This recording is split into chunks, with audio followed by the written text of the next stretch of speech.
This website is Povstelnet.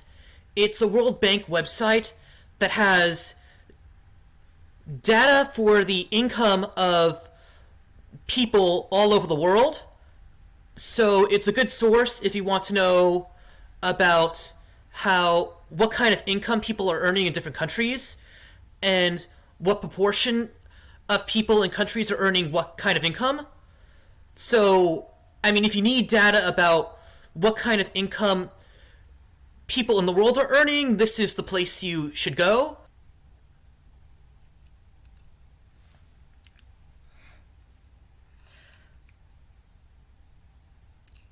In this video, I decided to talk about how much immigration I think we would expect from Latin America in a situation if there were no border enforcement.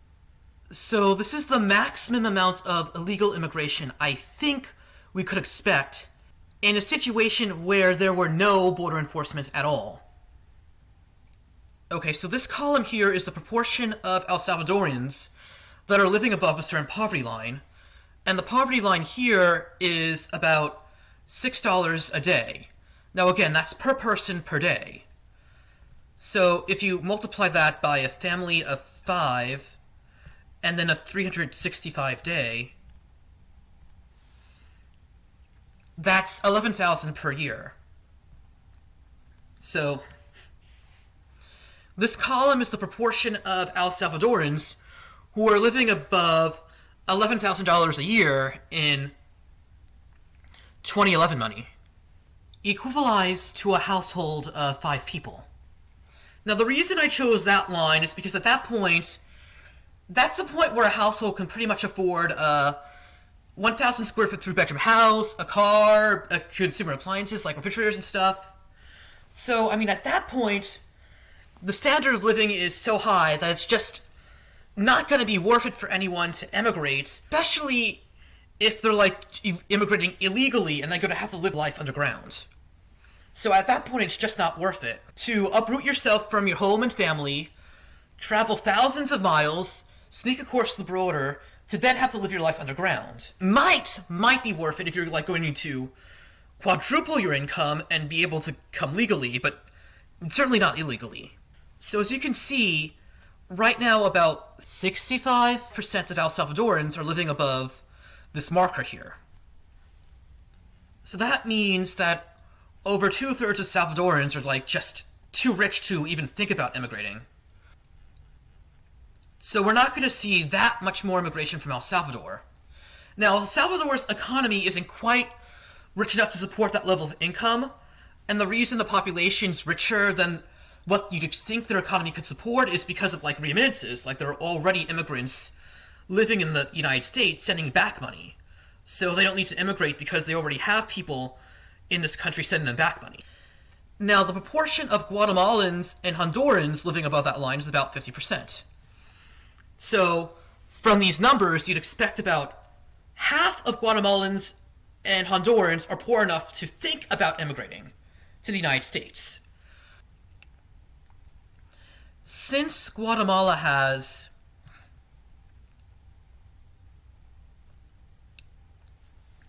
$17 million people, and Honduras has 9 million people, that's 26 million people in those two countries together, or 13 million people in those two Central American countries that are poor enough to consider emigrating to the United States. So if we say that one immigrant supports, maybe could send remittances to support 4 people back home, then only about a fifth of that population would have to immigrate for their families back home to benefit and get the remittances. So let's see what 0.2 of 13 million is. Okay, so again, around 2 million people. That's the number I think we could expect if there were like no border enforcement at all. Now, again, I know that sounds like a lot to a lot of people, But, I mean, you have to remember that during the 2000s, we were, like, getting maybe 800,000 illegal immigrants per year. So it's like 3 years more of immigration, and that's it. And we've already had, like, 25 million immigrants from Latin America since 1960. So that's not that much more on top of it. I mean, it's not a large enough number of people to have any major impact on the United States demographically or politically, so it's not going to make much of a difference. And again, this is like the most extreme case scenario if there are like no border enforcement at all. So, again, so only 2 million people would have to come here, and that would be enough to support the rest of the population back in Guatemala and Honduras with remittances.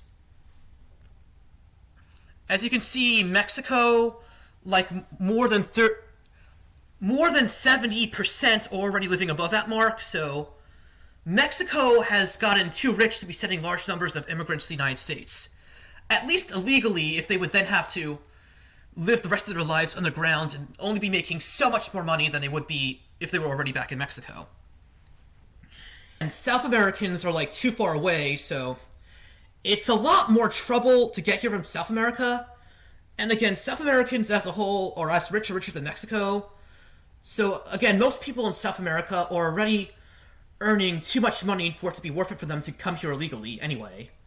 So we're not going to get any more immigration from South America either, even if it were legal to an extent, because it's already too rich. And again, to repeat myself, there's also way more difficult to get here from South America. And again, since other South American countries are rich enough, like Brazil, they could also absorb immigrants from poorer countries like Venezuela, Bolivia, and Paraguay. So immigrants from those countries are going to go to neighboring countries like Argentina, Brazil, and Colombia, and not here, because they're rich enough. They're not as rich as us, but they're rich enough, and they're like right next to them, so they're a lot easier to get to. So even the poorer countries in South America are not going to even try to come here, because it's a lot easier to get to other South American countries than to here from South America. To repeat myself again. So again, the only countries that are going to be sending us large numbers of people as immigrants are Guatemala and Honduras. And based on my calculations, at most, I think we could expect maybe 2 million more people to come from them, and then enough immigrants would have arrived so that the rest of the poor population there could be supported with remittances, and we wouldn't be able to expect any more immigration from those two countries. And again, that's an extreme case scenario. So that's my prediction for the maximum amount of immigration I think we might expect from Central America. And while, to repeat, it may sound like a large number to a lot of people, it's not a large enough number to make any difference in this country, demographically or politically. So, yeah, it's not going to change anything. And, well, that's just to give my prediction on what's going to happen with these trends and put things in perspective. And that's it for the video. If you like my content, subscribe to my channel, go to my main channel page for more videos, like, and comment. Thanks for watching.